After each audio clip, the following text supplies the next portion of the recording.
Hello, so this is lesson 9 of food prep and nutrition cooking sessions at home, and today I'm going to be showing you how to make a cheese sauce. The sauce could either go with cauliflower or macaroni, which is a small shape of pasta. Alternative could go with a different type of pasta. So this is macaroni here.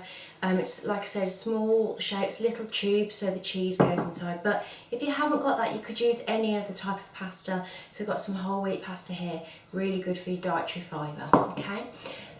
Just talk you through the ingredients. So we need for this 50 grams of butter, 5 level tablespoons of plain flour, 500 millilitres of milk, and then 100 grams of cheese. Before we start doing any practical work, make sure that your surface is nice and clean, your hands are washed, your sleeves are rolled back, you've got an apron on, and if you've got long hair, that's tied back. So the first thing to do is into a saucepan to add these ingredients so they're all going in at the same time. So our 50 grams of butter, our 5 level tablespoons of flour, and our 500 millilitres of milk. And then now this is going over to the hob where I'm going to stir it and gently heat it till it thickens up to a cheese sauce.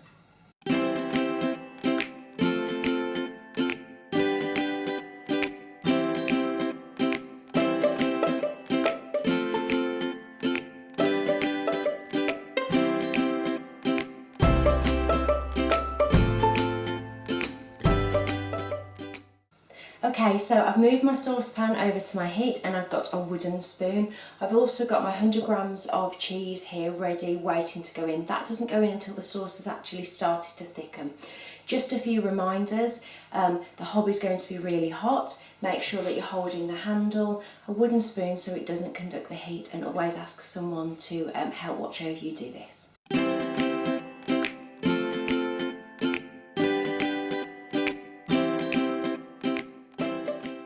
Right, so I've decided I'm going to be making a cauliflower cheese, and so I have over here broken up a cauliflower and put that into some water. I'm going to cover it now. I'm going to parboil it.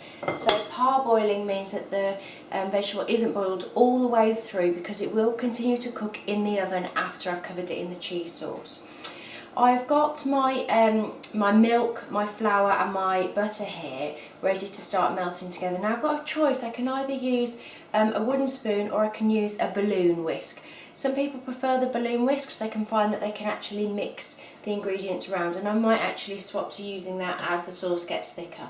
So I've got a medium heat, and I'm just going to stir my sauce constantly, and you will start off with having some large lumps of butter and flour, and at first you might think, this is not coming together, but just be patient.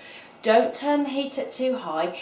It is a waiting game. It's just constantly stirring. If you leave your sauce, it will go really hard on the bottom and it will start to gelatinise on the bottom. It'll be all lumpy. So it's just slowly, constantly stirring until the sauce gets nice and thick.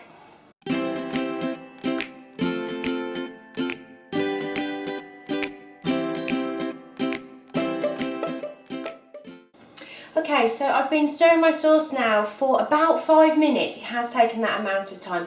If you're stirring your sauce and you're finding that the sauce isn't thickening, what you can do is you can add a tiny bit more flour, but be very careful to stir the sauce quickly as you're adding the flour, because otherwise, as the flour goes in, it can actually gelatinise as it's hitting the warm liquid and actually fall little like balls of lumps of flour, and that's not very pleasant. So now I'm happy with this consistency. It's much thicker. I'm going to add all of my cheese in. Okay, so that was 100 grams of grated cheese. You want quite a strong flavour, and you don't want a mild cheese because you'll end up with a really mild sauce, so you want a stronger flavour. So I'm just going to now actually turn my heat off, and the heat of the sauce will melt the cheese. Okay, my cauliflower has now had enough time boiling that it will be parboiled, so I'm going to turn this off as well, And what I'm going to do now is I'm going to use a colander. I'm going to drain it over the sink.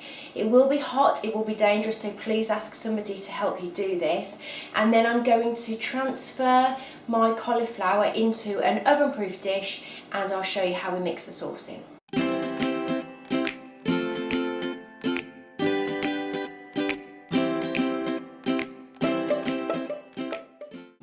Right, so I've drained my cauliflower and I've popped it into this oven-proof dish. The dish itself isn't hot, so you don't need oven gloves at the moment. Now I'm going to take my cheese sauce. I'm just going to start off by pouring it over. Now, if this were macaroni, you would do exactly the same thing. So just start off by pouring the cheese sauce over and then just mix it around so that the cauliflower or the macaroni is completely covered, okay? And then I'm actually just going to sprinkle on another little bit of cheese on the top, so this will go all golden brown. You can, if you want to, mix this grated cheese with a couple of tablespoons of breadcrumbs, and that will give you more of a crunchy topping. So this is now going to go into the oven for 15 minutes or until golden brown and bubbly on the top, and I